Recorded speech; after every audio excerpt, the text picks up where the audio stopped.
Xin chào quý vị. Chào mừng quay trở lại kênh Trí Tuệ Phạt Học. Đây là series Tự do bên trong. Tập 7. Thiền không phải để hết suy nghĩ. Trong tập trước, chúng ta đã nói về bận tâm.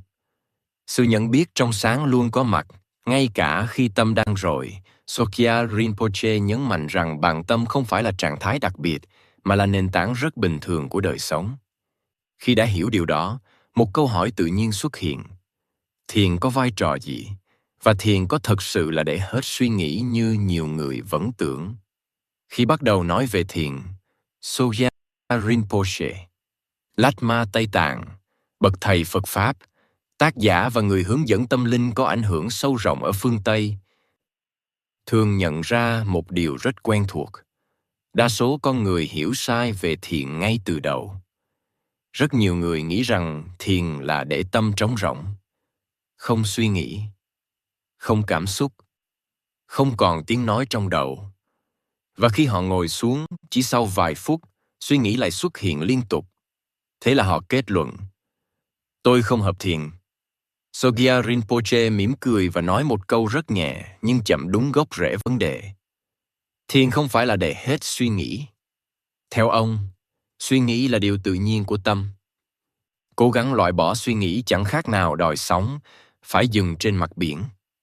Càng ép, sóng càng động. Phật Pháp không dạy con người phải triệt tiêu suy nghĩ, mà dạy thay đổi mối quan hệ với suy nghĩ. Sogyal Rinpoche giải thích rằng, thiền không phải là một hành động làm thêm điều gì đó, mà là buông bớt những gì ta vẫn đang làm sai. Buông sự căng thẳng, buông sự kiểm soát, buông nỗ lực phải trở thành một trạng thái đặc biệt. Ông nói, thiền là nghệ thuật không can thiệp. Một điều mà Sogyal Rinpoche chỉ ra là, con người quen kiểm soát mọi thứ, kể cả tâm mình. Khi thiền, họ lại tiếp tục dùng thói quen cũ, cố điều khiển suy nghĩ, cố giữ tâm yên, cố làm cho đúng. Nhưng chính sự cố gắng ấy lại tạo thêm áp lực. Theo Phật Pháp, thiền là trở về với bản tâm, với sự nhận biết trong sáng đã nói ở tập 6.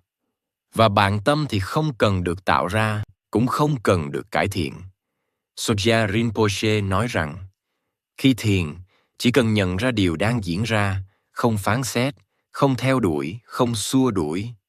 Suy nghĩ đến, biết là suy nghĩ đến. Cảm xúc xuất hiện, biết là cảm xúc xuất hiện. Chỉ vậy thôi. Ông thường dùng một hình ảnh rất giản dị. Thiền giống như ngồi bên bờ sông, nước chảy, lá trôi, rác trôi. Người ngồi không cần nhảy xuống sông để dọn rác, cũng không cần chặn dòng nước. Chỉ cần ngồi và thấy.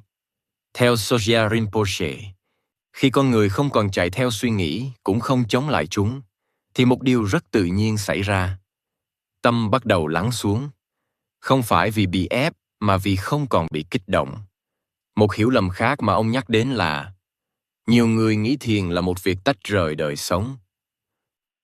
Họ cho rằng thiền chỉ diễn ra khi ngồi yên, nhắm mắt, trong một không gian yên tĩnh. Nhưng theo Sogyal Rinpoche, nếu thiền chỉ tồn tại trong những khoảnh khắc đặc biệt đó, thì nó rất mong manh. Phật Pháp không hướng con người trốn khỏi đời sống, mà giúp họ sống trọn vẹn hơn trong đời sống. Thiền theo ông là mang sự nhận biết vào mỗi khoảnh khắc. Khi đi, khi nói, khi làm việc, khi đối diện cảm xúc khó chịu. Ông nói, thiền thật sự là cách bạn sống, chứ không chỉ là tư thế bạn ngồi. Sogyal Rinpoche nhấn mạnh rằng, khi con người hiểu đúng về thiền, họ sẽ thôi tự trách mình vì thiền không tốt. Bởi vì thiền không có tốt hay xấu, không có thành công hay thất bại. Chỉ có nhận biết hay không nhận biết. Theo Phật Pháp, mỗi lần có người nhận ra mình đang bị cuốn theo suy nghĩ và nhẹ nhàng quay lại với sự biệt, thì đó đã là thiền. Không cần kéo dài, không cần hoàn hảo. Chính sự đơn giản ấy làm cho thiền trở thành một con đường rất thật, rất người.